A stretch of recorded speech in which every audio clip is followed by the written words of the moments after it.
Family, today our proverb takes a look at nature to discover what our work ethic should resemble. Take a look at Proverbs 6 through 11. Go to the ant, O sluggard. Consider her ways and be wise.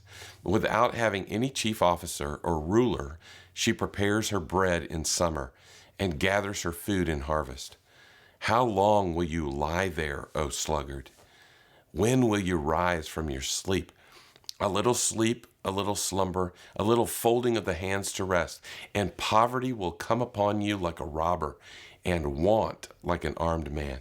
Now, sluggard is a Hebrew word that means to be lazy.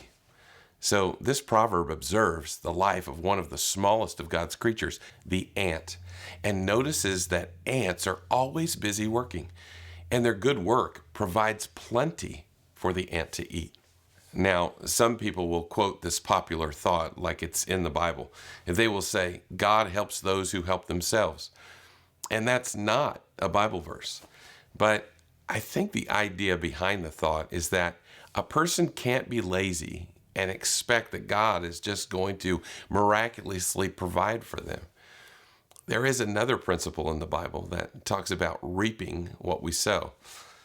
If we sow laziness, then as a rule, we are going to reap poverty. Take a look at the last part of the proverb. A little folding of the hands to rest, and poverty will come upon you like a robber, and want like an armed man. Now, this proverb is not saying that we don't need rest, but it is advocating for appropriate rest, not a majority of rest and just a little hard work. When I read here, a little folding of the hands to rest, it makes me think of that little saying, idle hands are the devil's workshop. As people, unless we are engaged in productive work, we tend to get bored. And when we get bored, we are tempted to get into trouble. So what is the result of laziness? The proverb is clear.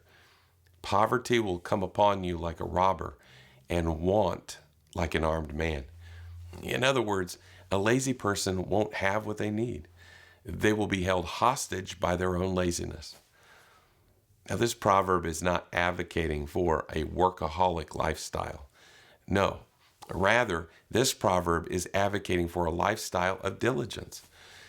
And I think this New Testament verse says it well. Whatever you do, work heartily as for the Lord.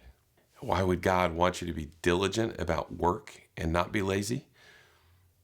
Well, it's because God loves you. God bless you. I'll see you next time.